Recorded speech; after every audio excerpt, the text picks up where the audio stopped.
All right, guys, it's a follow-up video to the fire video that that happened last week. That was the Gainesville race, and obviously 2.0 caught on fire at the end of the track. If you haven't watched that video, click on the link above. Go watch that video before you come back and watch this video. This is the first part to the video. We're going to cover safety gear. We're also going to break down the run. And safety gear, obviously everything that I wear, everything that I use for safety in case of a fire. And then number two, we're going to break down the run and go through every step of the run from start to finish. So this is one of those videos that definitely can save your life, save someone you love's life.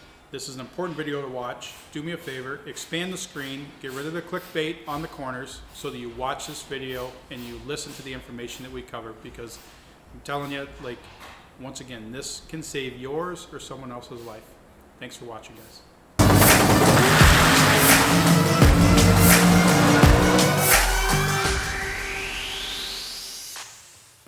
The run. So I staged my car, bump in, he goes to bump in. He actually went deep, put out the bottom ball, but kind of threw me because we're just doing exhibition runs, but he ended up deep staging. I actually thought he went red. And so my reaction time was slow by the time my head calculated what was going on, but 300 something reaction time, so just horrible. So I already see him pulling away from me as I launch the car. Car goes about a second into it and it popped. So when it had that first pop, which obviously you can see in the other video, that first pop I pedaled, I got back into it again. That was actually that was probably when the O-ring blew out, somewhere right before that, and it took down. We run 3 injectors per cylinder. So the number 5 cylinder went from 3 injectors, feeding fuel to the cylinder, to 2. So it leaned out that port, or that cylinder, and that basically was the first pop, was probably burning a hole in the piston. We actually haven't pulled it apart yet, but the spark plug was gone. So I get back into it, pedal the car, it's pulling again. Obviously it wasn't pulling as hard because that cylinder wasn't firing correctly.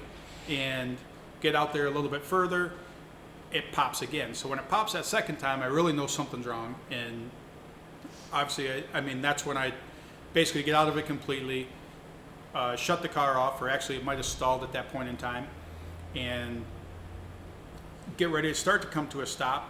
I see the safety safari out there, and I throw the parachutes. Well, then out of the corner of my eye, which you can see in the other video, you can see me kind of look to the corner of my eye, I can see the fire coming in the passenger door.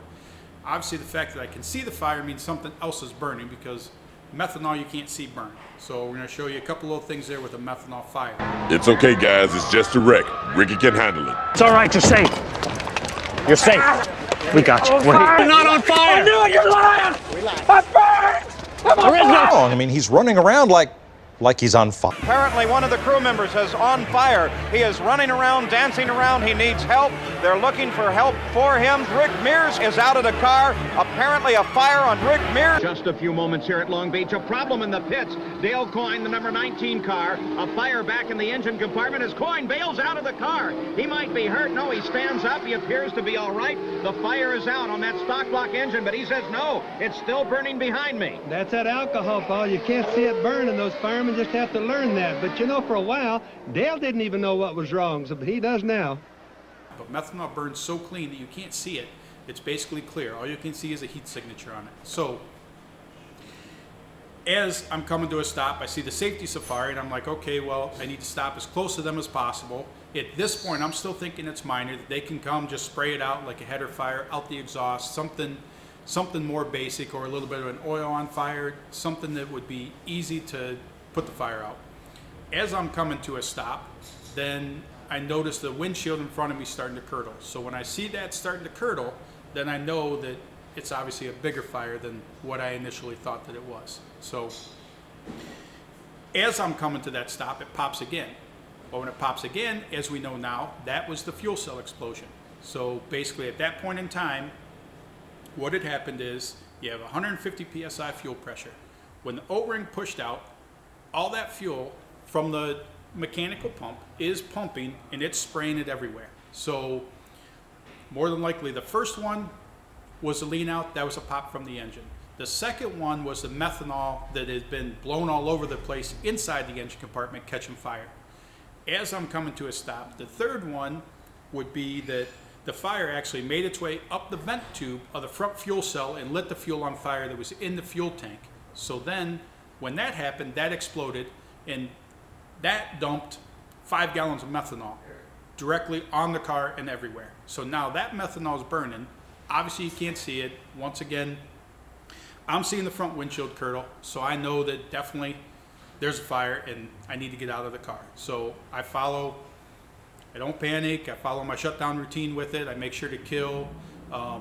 Basically, I'm killing the switches, which were kind of I didn't need to do, but then I reach over and next to my shifter, I have master power, so I'm able to shut off the master power for the battery, so I can kill the car. I do that. I follow my procedure in getting out of the car. At this time, once again, I'm still thinking that everything is salvageable. So rather than rip the door open, I reach up and I grab the clip with my finger so that I can pop the clip off. And then I thought that I undid my seatbelt. And to this time, even watching the video, I can't tell if I did undo my seatbelt or not, but in my mind, I thought that I did. So I go to get out, and when I go to get out, I'm stuck. So I think that just something's catching, and at that point in time, I reach down again and grab it, and then I'm free to get out. So my only real panic would have been that second time when I went to lean forward to get out of the car, and then the seatbelt caught, or maybe it wasn't released. I'm still not sure, but so then I'm like, oh shit, I got to get out of here. So with that, I get out of the car. But as you see in the video, and as you've seen in the video, like, I mean, I don't go to take my helmet off. I don't take my gloves off. I don't flip my lid up. I don't do any of those things, because a methanol fire, you cannot see it, so you don't know. And the others that I'm wearing 20 gear. So with 20 gear, which we cover in the gear section, but so let's just say I know that I've got 40 seconds to get out of the car before I'm going to sustain any significant injury with it. So there's no reason to panic. I follow the routine. I get out of the car. That would be the run, to cover that part with you, the step-by-step version of that run. Right now I want to talk to you about safety gear. Safety gear, a lot of times, I mean, not a lot of times, it is mandated by the governing body. It's mandated by the track. I mean, it's whether you have to wear a belly pan, whether or not, or your car has to have a belly pan on it, some kind of oil retention device. The other is what you have to wear. So many times, I guess I see people go up there and say, oh, well, they say whatever, I got to wear this or I got to wear that. And they'll go up and they'll just put on a jacket, and they'll wear that jacket, and they're like, they never even looked inside the car. I had shorts on and flip-flops. I mean, that's, your safety is your issue at the end of the day. I mean, it doesn't matter what a track or sanctioning body tries to tell you to do. Like, I mean, you can go over that. You can go over that on your own accord. And I definitely say that you should, for the fact that, I mean, a fire can happen out of nowhere. Like, somebody told me the other day about wearing sweatpants, like wearing sweatpants over top of the shorts. I mean, take some sweatpants out and light them with a lighter. I mean, just see what happens. And you're probably making it worse by throwing those sweatpants over top of your bare legs, because your bare legs probably have a less of a chance of burning or catching on fire than the sweatpants do. So safety, once again, it's your obligation. And so many, I wear SFI 20 stuff, and like in a lot of people relate the SFI rating, whether it's a 1 or it's a 5 or it's a 15 or a 20, they say, oh, well, it's a 20 layer suit or it's a 15 layer suit. Well, and I used to do the same thing, but it comes down to its thermal protection rating, or whatever that word is. But I mean, a real simple way to know what it's rated at is take whatever the SFI rating is and double it, and that's the number of seconds that you will last without getting a second-degree burn. So if you're wearing a 1, which I've got some 1 stuff here, but I mean, I'll break that stuff down to you, but just double it. SFI 1, 2 seconds before you get a second degree burn. SFI 5, 10 seconds. 15, 30 seconds. 20, 40 seconds. I mean, that's what it comes down to. It's not how many layers the suit is, it's thermal protection rating, and why it's half of what it is, that I don't know, and is it exactly half? No, but it's real close. I mean, you can look up the specifics on it, but it's real close, so you just double the number. So I wear SFI 20, that's required for methanol applications. I go over and above that because they make 20 shoes that you don't have to wear the overcoating boots. I wear my 5 boots, and then I wear 20 boots over top of it, because I just think of any skin exposure and what it is. The same as gloves. I'll see people wear thinner gloves, or they'll wear work gloves. I mean, that's any of that stuff. I mean, light it, take it out back, light it on fire, and like, does it burn or does it not burn? And I mean, that's really what you got to think about. But you got to start with the helmet. I wear the helmet with the headstock skirt on it, so therefore this is all 20 rated. I mean, I wear Simpson gear, but the other visor. So many people run down the track like this. Obviously, if there's fire comes into the car, it's going directly in here. Smoke, the same thing. You have to make it a habit of closing the visor. Like, if you don't close your visor, like, do you feel like you got away with it from the track perspective? Well, I mean, you really just got lucky for the fact that you didn't catch on fire, but it's not good for you. Like, as you can see and you saw in the other video, my visor's closed. My visor stayed closed, my gloves stayed on, everything was on as I got out of the car. And until I was away from the car did I take anything off. Now, if you watch any of my other videos, you know that when I get to the end of the run, I flip my visor up typically. I take off my helmet, I take off my gloves, like I never get out of the car. The others, when I get dressed, like I don't get dressed outside the car. I don't put my helmet on, I don't put my neck roll, I don't do all of that stuff outside the car. I do that in the car. More comfortable for me as far as like getting in and out of the car. I'm a bigger guy, so, and obviously get into a smaller car. But I get in place, I put my helmet on, somebody reaches in, whether it's Steve or it's Aiden or it's somebody at the track, one of my crew, that then snaps my Hans device onto it after I have my neck roll in place. And with the Hans device, I technically don't need a neck roll. So as you can see in the video too, like, cause I mean, we show you the full thing, so you can see my boots over covering. So here's the boots that I wear. So these are my shoes. So these are the 5 shoes. I wear these, but then I put a boot over top. This goes all the way over top my pant leg, and this is a 20 boot. So therefore, 40 seconds with this boot, the shoe 5, if I wear this shoe and then I wear pants that are up here, then more than likely there's gonna be bearskin or something like that that could get burnt. So I go over and above. They make these as 20s. I just don't trust that that gap in between isn't gonna be exposed, that can catch on fire. So, gloves. I mean, my gloves are 20 rated. So they make gloves in any rating.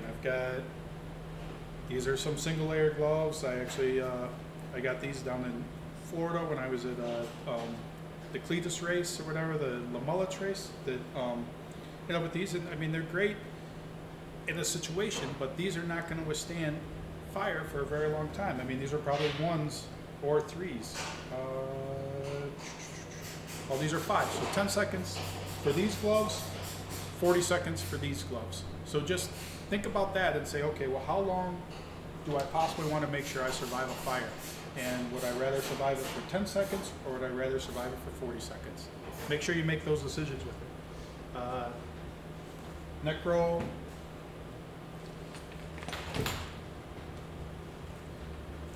Pants. Pants are 20s. So one thing that, I'm not sure exactly where it kicks in at, but with 20 rating is I actually had to send these in, my pants and my jacket, and get them recerted a couple years ago. Not sure how long this cert's good for. Once again, I'm not the expert in this. I'm just going through the safety gear that I wear with it. Same thing with the jacket. It had to be but I got some thin pants that I use for drifting, and I mean, these are ones. So I mean, basically these are 2 to 3 seconds that they're gonna keep you from getting a 2nd degree burn. So better than jeans, absolutely. Better than nothing, better than sweatpants, absolutely. But once again, think about it in a fire situation. These are good for 2 to 3 seconds before you would obtain at least a 2nd degree burn. Safety definitely has to be priority. I mean, the others, obviously a Hans device, which is required in the speeds that I run, that doesn't do anything for fire safety, which, I mean, this video is all about. You really have to think about it and say, me, myself, in a worst case scenario, what should I do to give myself the best odds? And if you think about it in seconds, not layers, because it's not layers. I mean, it's whatever. Like I said, it's TP rating or whatever. Like that's how you have to look at it. Please take fire safety serious. Thanks for watching the video. All right, guys. Obviously, in our effort not to make this too long-winded, because I know safety tends to be a boring subject, a lot of people click away, but we've covered 2 parts of it. This week we covered the safety gear I wear, we cover the run. So next episode we're going to cover the damage to the car and the fire systems that I use and the fire system that I'm changing to. So thanks for watching, guys. Make sure you tune into the next episode so that we can finish the safety gear, because once again, this is stuff that can save you or someone you love's life. Thanks for watching.